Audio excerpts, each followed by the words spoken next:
Hello students, मैं सुधा स्वागत करती हूँ आप सबका आपके अपने चैनल तैयारी ऑनलाइन में। आज हम डिस्कस करने जा रहे हैं worksheet number 9। Worksheet number 9 class 6 का वर्कशीट है और आज का हमारा विषय है गणित। आज हम गणित विषय पढ़ने वाले हैं। तो बच्चों, गणित विषय को पढ़ने से पहले हमें यहाँ अपना नाम और यहाँ अपने कक्षा अध्यापक का नाम लिखना आवश्यक है। यह वर्कशीट है 22 अक्टूबर 2020 का। आज का हमारा टॉपिक है अपनी संख्याओं की जानकारी। तो आज हम किन संख्याओं के बारे में जानेंगे? आज हम जानेंगे रोमन संख्या के बारे में। तो बच्चों, रोमन संख्या किस प्रकार लिखा जाता है? तो रोमन संख्या देखिए इस तरीके से लिखा जाता है। इस तरीके से जो भी संख्या लिखी जाती है यह कहलाती है रोमन संख्या। ये देखिए इस तरीके से लिखा जाएगा आपका रोमन संख्या। रोमन संख्या भी आना बहुत ज़रूरी है क्योंकि बहुत जगह आपने देखा होगा रोमन संख्या का प्रयोग किया जाता है। अब जैसे आपने स्कूल में भी देखा होगा कि कक्षाओं के ऊपर रोमन संख्या लिखा जाता है, तो हमें रोमन संख्या के बारे में भी पता होना चाहिए, नहीं तो हम कैसे कक्षा को ढूंढ पाएंगे कि कौन सा क्लास 1 है, कौन सा क्लास 8 है, कौन सा क्लास 9 है, कौन सा 6 है। तो इन सारी चीज़ों की जानकारी के लिए हमें रोमन संख्या अवश्य आना चाहिए। तो यहाँ देखिए, प्रिय छात्रों, हम अब तक हिंदू अरबी अंकों का प्रयोग कर रहे हैं। अब तक हमने किसका प्रयोग किया? हिंदू अरबी अंकों का। जैसे हम लिखते हैं 1, 2, 3, 4, 5, 6, तो हमने इन अंकों का प्रयोग किया। अब हमें क्या करना है? अब हमें रोमन संख्या के बारे में भी जानना है। तो यहाँ देखिए, क्या आपने अपने परिवेश में रोमन अंक देखे हैं? अगर बच्चों आप लोगों ने रोमन अंक देखे हैं तो कमेंट करके बताइए कि आप लोगों ने देखे हैं वह कैसा दिखता है। हाँ, मैंने अपने दादा दादी के घर में घड़ी में रोमन अंक देखे हैं। हाँ बच्चों, जनरली घड़ी में भी आपको रोमन अंक देखने को मिलेंगे। यहाँ देखिए, यह एक घड़ी है जिसमें 1 से लेकर के 12 तक रोमन अंकों का प्रयोग किया गया है। हमारे स्कूल में कक्षाएं रोमन अंकों में भी लिखी जाती हैं। अब अगर बच्चों कक्षा 1 लिखना है तो वह इस तरीके से लिखा जाएगा। कक्षा 2 इस तरीके से होगा।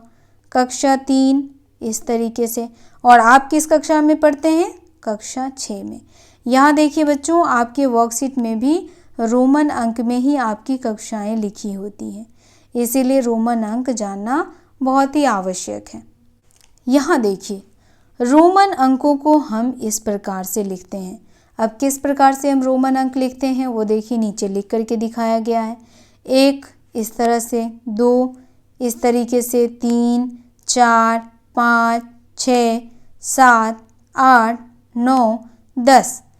1 से 10 तक की संख्याएं इस तरीके से लिखी जाती हैं।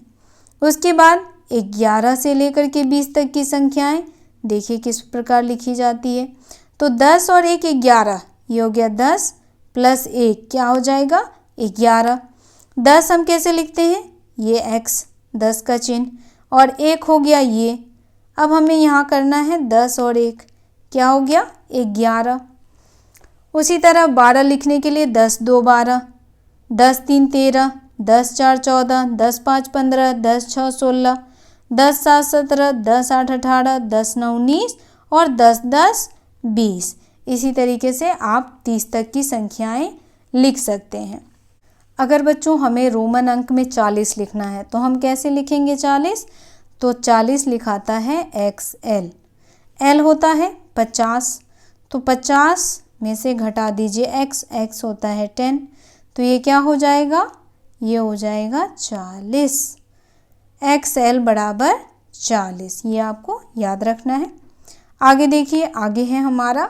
अब हमें यह ध्यान रखना है कि L 50 को दर्शाता है, C 100 को दर्शाता है, D 500 को और M 1000 को दर्शाता है। तो यह हमें क्या करना है? याद रखना है। ये याद नहीं रहेगा तो फिर हम इसके आगे नहीं लिख पाएंगे। अब रोमन अंक से संबंधित कुछ महत्वपूर्ण नियम दिए हुए हैं, उसे भी जान लेते हैं।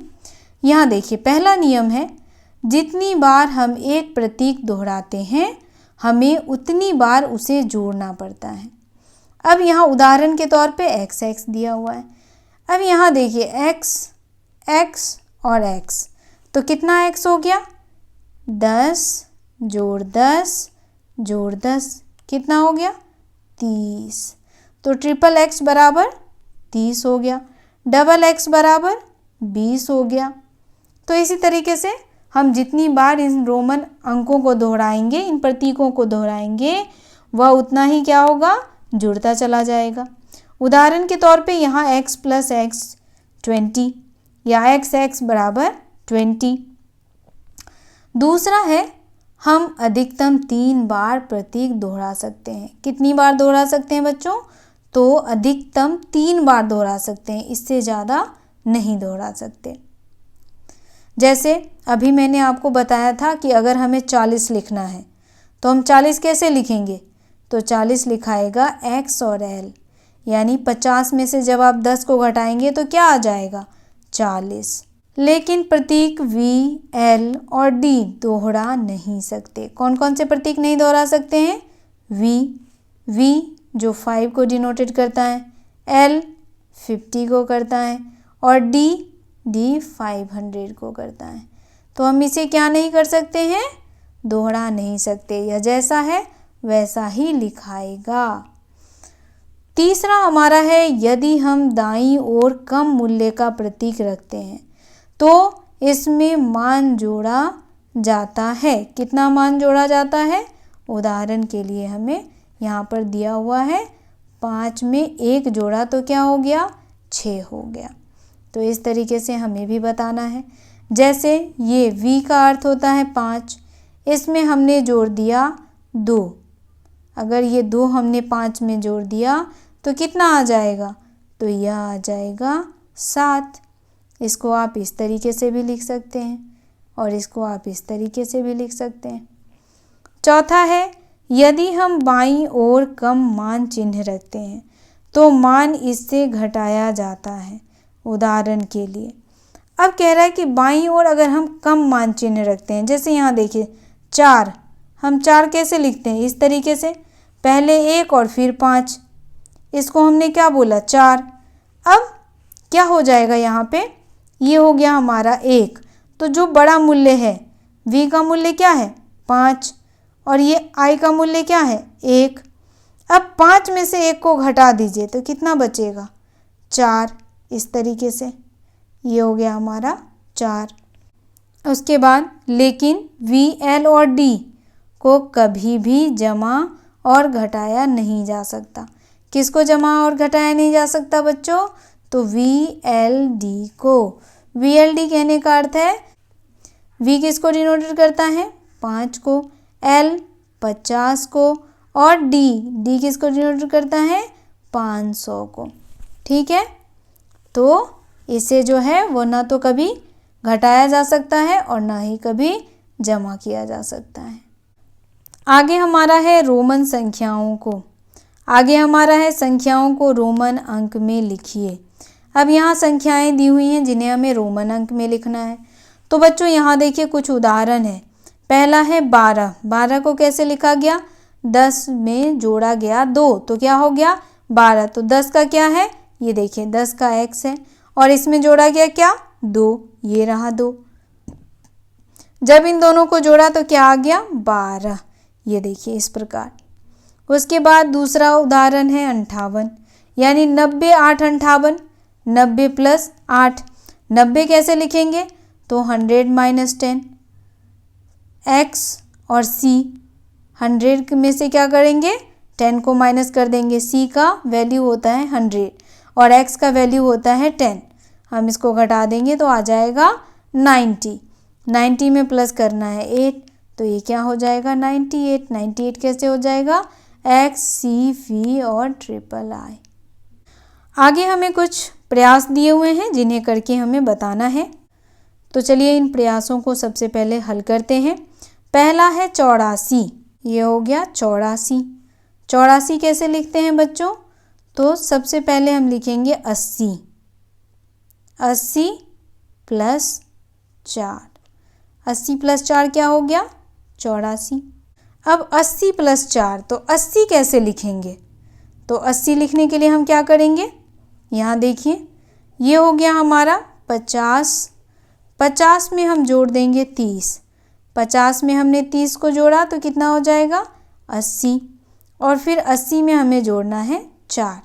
50 के लिए हमने L का इस्तेमाल किया और 30 के लिए XXX, ये हो गया 30। 4 हमारा लिखाता है I और V, ये हो गया 4।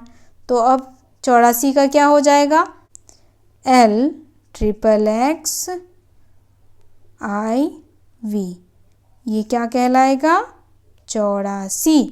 तो इस तरीके से आपको 84 लिखना है। दूसरा देखिए, तो बच्चों दूसरा उदाहरण है हमारा 175। आप 175 रोमन संख्या में लिख करके हमें कमेंट में बताएं। तीसरा देखिए, तीसरा है 105, यानी 100 + 5 क्या हो जाएगा 105। 100 का क्या दिया हुआ है बच्चों, 100 रोमन अंक में लिखते हैं C, 100 का हो जाता है C, और 5 का क्या है V, तो हम इसे क्या लिखेंगे CV, ये हो गया 105। उसके बाद 509 है, तो 509 कैसे लिखेंगे, देखिए 509 यानी 500 + 9, 500 को हम लिखते हैं D प्लस 9 का हम लिखते हैं I और X। अब इसे हमें पूरा लिखना है तो क्या हो जाएगा DIX, ये हो गया हमारा 509। अगला है रोमन संख्याओं को संख्याओं में लिखें। अब रोमन संख्या दिया हुआ है जिसे हमें किस में लिखना है, संख्या में लिखना है। तो देखिए कुछ उदाहरण भी दे करके बताया गया है। पहला उदाहरण है XL, X यानी 10 और L 50, 50 में से 10 को घटा दीजिए, कितना हो जाएगा 40। और यहाँ देखिए LXIX, तो LX, L 50 होता है, X + 10 एंड IX 9 होता है। तो यहाँ क्या हो जाएगा 50 10 60 और 60 में 9 जोड़ दीजिए, तो क्या हो गया ये 60 में 9 जोड़ेंगे 69 यानी 69। तो इसी तरीके से बच्चों नीचे कुछ प्रश्न दिए हुए हैं जिन्हें हमें रोमन अंक में लिख करके बताने हैं। नीचे कुछ प्रयास दिए हुए हैं जिसे हमें करना है। यहाँ देखिए सभी रोमन अंक में लिखा हुआ है, इसे हमें अंकों में लिखना है। तो ये कितना हो गया L और ये कितना है XXX।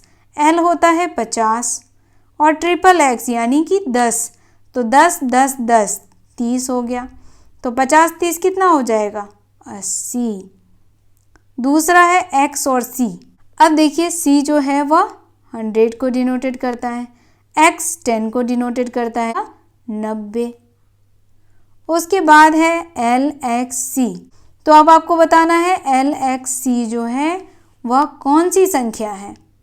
तो बच्चों क्वेश्चन नंबर 6 में आप हमें सॉल्व करके बताएंगे कि यहाँ पर कौन सा संख्या आएगा।